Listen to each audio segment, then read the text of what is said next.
সীমাবদ্ধতা আছে, কেন্দ্র থেকেও সাহায্য পাইতে আমরাও বলুন কেন্দ্রে, যদিও আমরা সরকারের সবকিছু সরকারের কাছ থেকে আইব, এটাও মনে করে লাভ নেই, আবার কিছুই সরকার করতো না এটাও চলতো, সবটা মিল্লামিশে আমাদের চলতে হবে, কেমন না? মাটি ঘর আর করবেন, টিনের ঘর আর নইলে 5 ইঞ্চি ওয়াল ঠিক করবো আবার।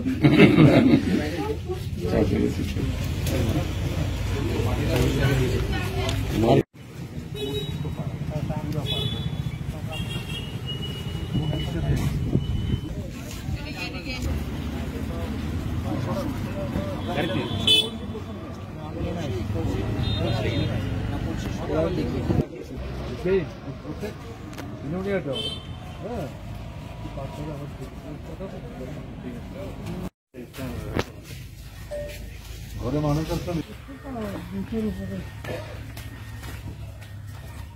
আবার করতে সময় লাগবে,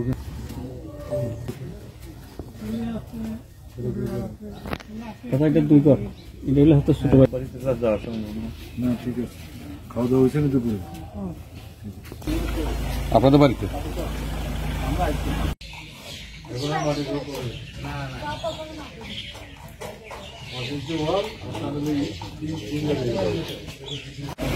এই যে মানে বন্যা, এটা অভাবনীয়।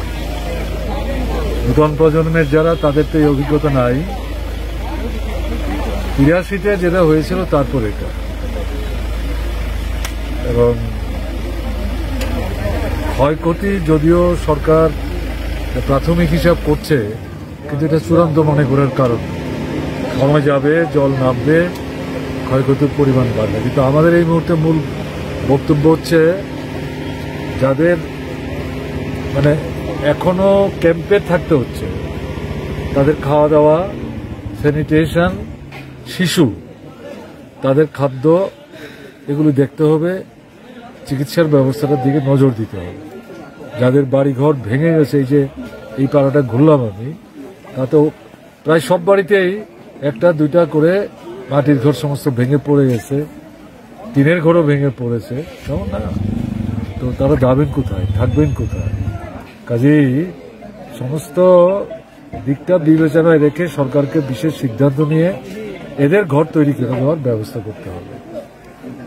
তারপরে যেটা, সেটা হচ্ছে, এখানেই 1-2জন বাচ্চার বাবা আমার সঙ্গে কথা বলছিলেন, বই নাই।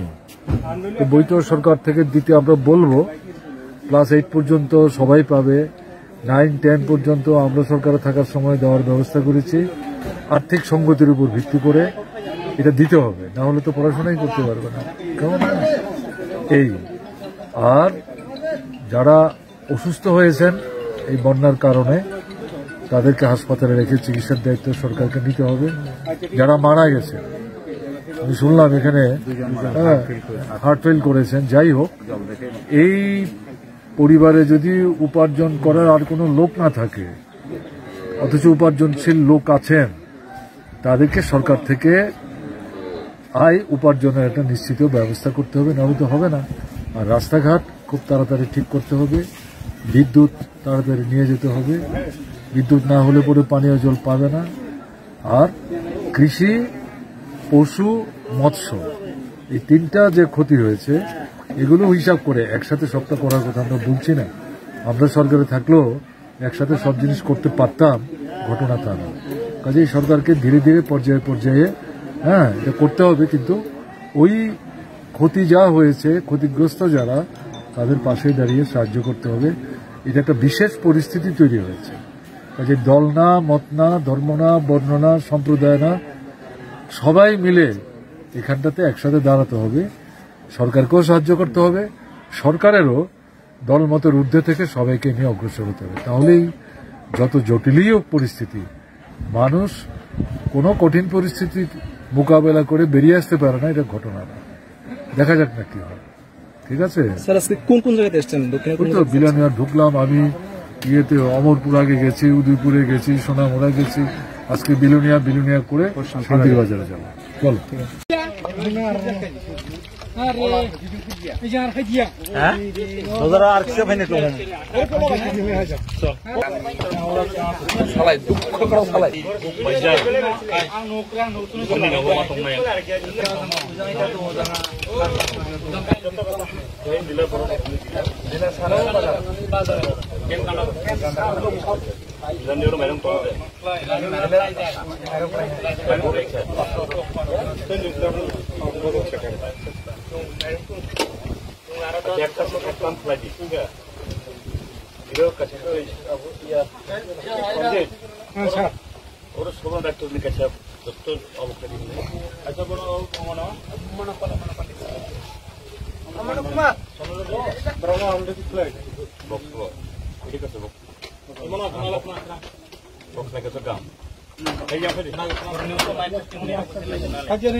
हमने तो खाई जाते हैं ताऊ करता हैं तो खाई जाएगा अरे काम जो तमाम से बोल नहीं मनोकुमार याद लो आज सभी लंगनी सुनावनी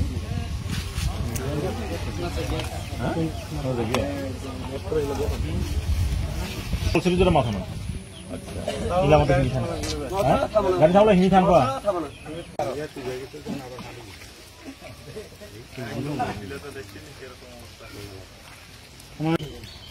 ওই হিলিকে মাইক সরকার গ্যাস বাড়িও বাইক এই গাড়িও রয়েছে আমরা গাড়িও রয়েছে আমরা বিধানতে মাথার যে থেকে ধরলাম বডিগুনা সমান স্প্যান্ড ডিসকাউন্ট দেবেন মনে করে জানি তো মানে এই মোবাইল কানেক্টিভিটি খুব এসেনশিয়াল একটু কাইন্ডলি তাদেরকে ওই মোবাইল চার্জ করার ফ্যাসিলিটি একটু দেবেন একটা এই পাড়ার ইউজার দেখেন হ্যাঁ একটু করান বলুন নট অনলি ফর আওয়ার জওয়ান এই এখানকার লোকালিটির জন্য একটু যেন আসলে পরে ডাক্তার এখন এই যে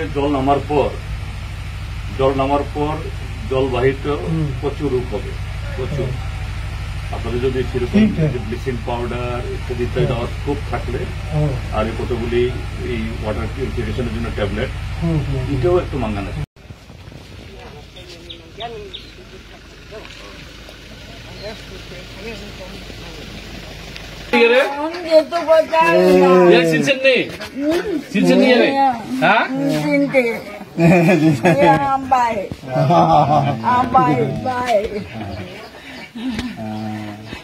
কুদিন গিয়ে এবার দিতে হয় ওইখানে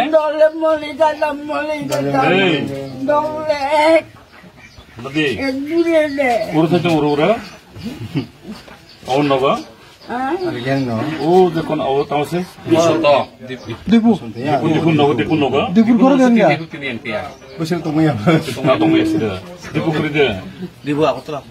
দুপুর করে চল উঠছি নি উঠলেও ভালো হ্যাঁ বেশিক্ষণ থাকে না তো দীপুর নকলি তো মনে মনে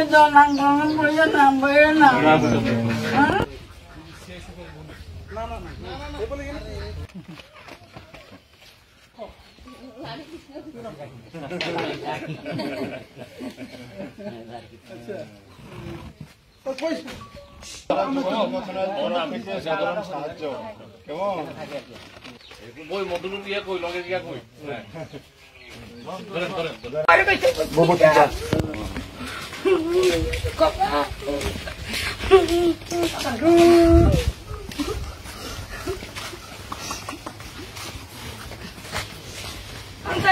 পঞ্চাশটা গভর্নমেন্টের তরফ হতে বক খাই নাই স্বাভাবিক বক খাই নাই চুম্ব গেছে খেলাই দিই অনেক সময় তোমার হ্যাঁ খেয়ে নেই যাতে বাকি থাইয়াতে